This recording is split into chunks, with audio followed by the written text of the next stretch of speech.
I'm joined now by Gavin McInnes. He's the host of Get Off My Lawn. It's a great show over at CRTV. He's a person whose work I've been a big fan of for a long time, and of whom my wife is a bigger fan than I'm willing to admit. First of all, thank you very much for coming on the show, Gavin.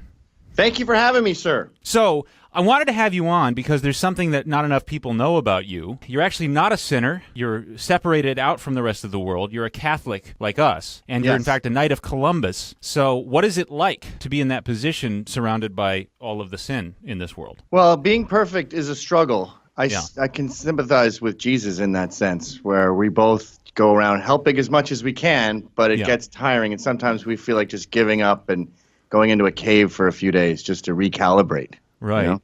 Do you think there's a crucifixion in your future? That is a common thread with mental illness, right? That they think they're Jesus. I think there's a lot of them in Israel wandering around with big beards. So I'm glad that you have a beard but don't feel that way. I do not feel that way, no. I'm still very impressed by the guy. I grew up an atheist. My parents are fervent atheists, so we kind of have a reverse Thanksgiving where I'm constantly getting hammered from the old man for taking my kids to church. That's bloody child abuse. So it is. And it's tiring. But I think the way I grew up surrounded by atheists. I had a baby, and I had an epiphany when I was looking at my daughter's heel and just the perfection of the design and how there's just the right amount of padding there to walk and the heel bone comes out and everything works. The lungs work. And I would just it took that reality to realize what a miracle life is in general. And then got the kids baptized, started going to church every week. And it's so enlightening to come here after a long time as an atheist, because you realize how much the press lies, especially being Canadian, which is a very kind of atheist country. You're told America's run by evangelicals. They don't think dinosaurs existed, and they want to kill gays. And then you go to church, it's just a bunch of people going, peace be with you, peace be with you. Peace be with you. And you're like, where's the dinosaur haters? It is disappointing, isn't it? Yeah, I hate dinosaurs.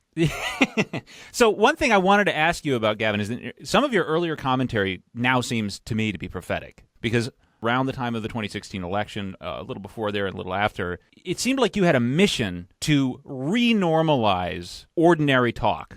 I think you called it something like bar talk. Right. Like the way average people talk in any given small town in America. In fact, the way the majority of the population of America talks, just the way they don't talk in urban centers in public where they might get fired for talking in an ordinary way.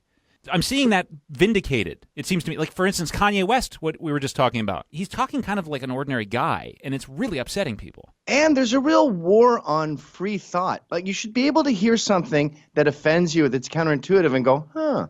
Like, say, everyone's arguing about his context, but say he literally said, slavery was a choice. If you're a slave, you're screwing up. I don't agree with that. I find that offensive, but it's a very interesting concept. Huh. Or that guy at National Review who was fired, Ken Williamson, said women should be hanged for having babies. Now, he's not a dictator. This isn't a policy he's enacting. This isn't a dictum. This is him just giving you a head scratcher and saying, if it's murder, then we should punish murderers. And you go, well, we're not going to do that. But you go, that's interesting. Right.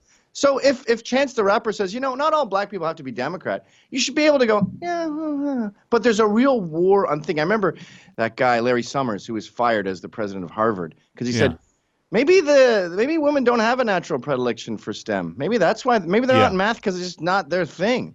And it was an interrogative, maybe. And a woman had a seizure in the audience, self-induced, like fake seizure. She had to go outside. Oh, my gosh. She was starting to black out. And Steven Pinker was asked, do you think what he said was within the pale of legitimate discourse if it was presented with a degree of rigor? And Pinker goes, everything is in the pale of legitimate discourse if it's presented with a degree of rigor. That's how we got here, was thinking about stuff and improving systems and telling each other stories. So when you try to censor people and say you can't tell another person that story, what you're doing is inhuman. Well, also, it means that your ideas suck and can't compete. Yes. I think that's really, ultimately, that's the insecurity underlying a lot of this. From the left, they know that their ideas are completely without foundation. We're begging them to come on our shows. We're begging them to talk. We try to talk to them at rallies, and they go honk and have a honker that they put in your face, honk, or they just yell, "Shut up, Nazi," or something, and you realize you don't have the courage of your convictions. No. Well, you can't blame them because their ideas really, truly do suck. I would hate to be in charge of PR for any kind of leftist movement ideas right now. How about the backbone of their entire ethos? It is, we can't let this guy say this thing because it sounds right-wing, and right-wing is kind of like a Nazi thing. And if we let people say things that we think are kind of Nazi-ish, then a new Nazi army will begin in the streets, and they will all rally together. I'm still not done, by the way.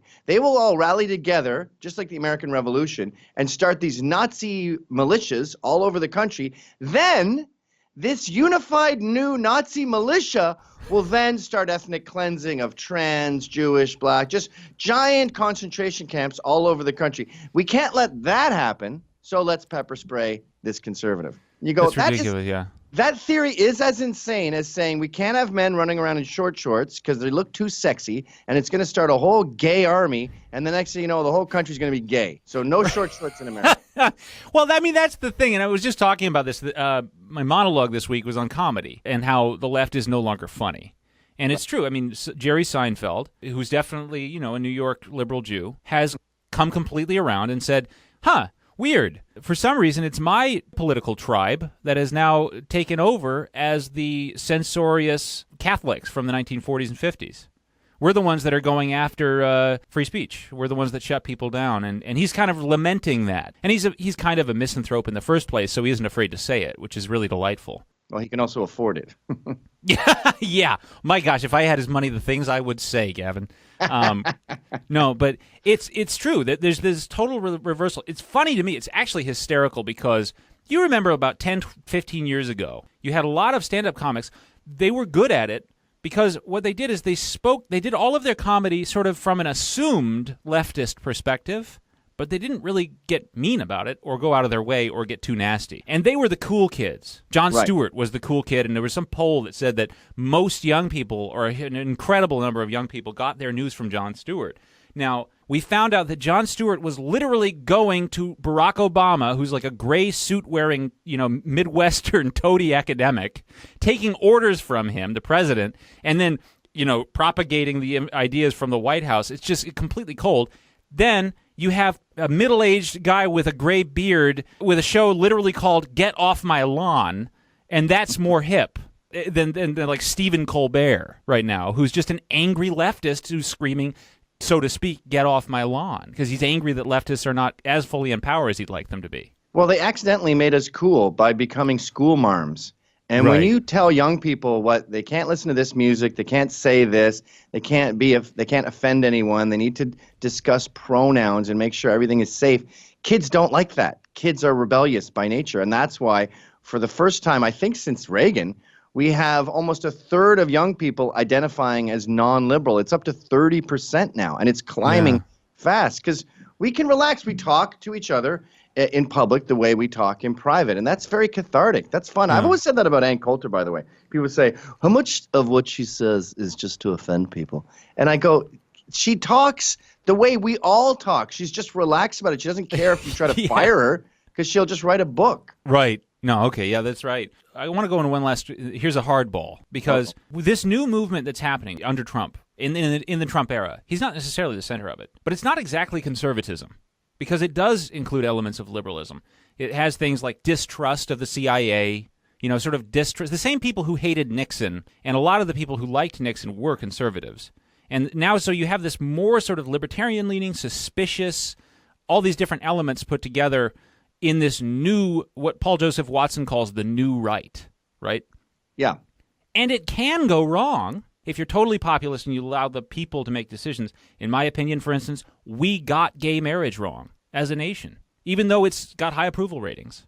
So what do you do? I mean, are there any brakes on this machine? You see what I mean? The left tricked us with gay marriage. They tricked me. I was for it. And I thought it was just about two people who want to get married. And I thought straights aren't very good at being married. Let's let someone else give it a whirl. At least they're trying to normalize themselves and assimilate. But it turns out it was just trying to de-justify Catholicism and Christianity in general. Wow. And we got duped by liars, by propagandists.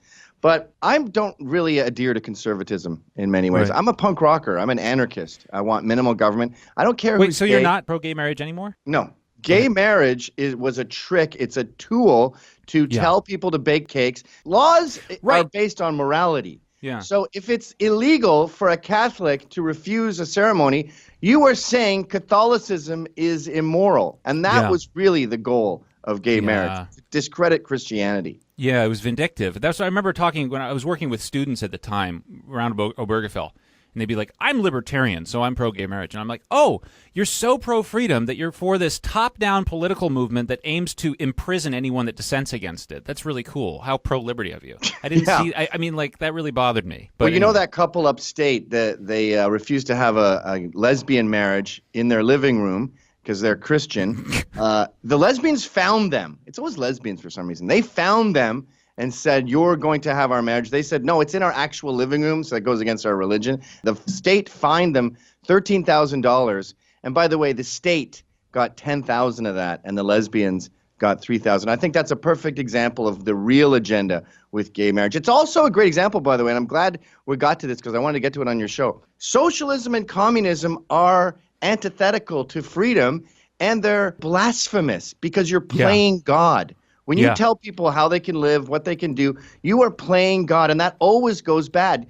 Just like we were talking the other day about inbreeding and how God put a little code in there that makes it wrong so you know not to do it. The same happens with socialism. You end up with 100 million cadavers. That's God saying, stop trying to be me. I designed you guys perfectly. You go your own way. That's why America is the best country in the world, because it's the most free, and the most free you are, the closer you are to God. So God bless America is a totally accurate statement. God did bless America.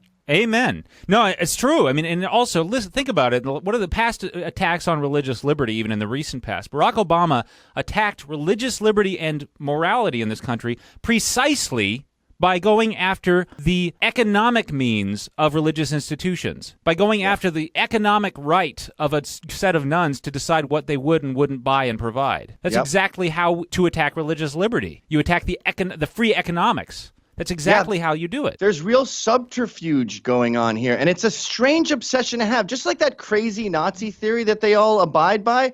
The whole about concept, Richard Spencer and his 13 friends. The whole concept of wanting to destroy the patriarchy and smash capitalism and tear down the West, to disassemble it, this globalist compulsion doesn't have a plan B. They want to tear down our structure, our traditions, and replace it with, I don't know, just like the trans thing. You go, okay, so what's the deal now? There's 3 genders? No, there's like a bunch. I don't know. Well, I need to follow this. Well, just practice. It takes a while. It's kind of fluid. It changes, and you realize you have no idea what you're doing, do you? Yeah, they have no consistency. By the way, I do have a solution I propose, and they won't take it, by the way. When it comes to the patriarchy, I say, well, if you're for equality, we could subjugate women just like half of them, just 50, and they won't take the deal. I don't know why. We had a matriarchy. It was called paganism, and it was nothing but sacrifice virgins and sacrifice babies. I don't want to go back to those pagan days. Women don't fare well under women. All right. Politically incorrect. I'm sorry. But anyway, thank you very much, Gavin, for coming on the show. I hope you come on again soon. I want to pick your brain some more for sure. Yeah, let's do it. Let's become regs on each other's shows. I think that's called friends. Deal. You got it. Talk to you soon, Gavin. Cheers.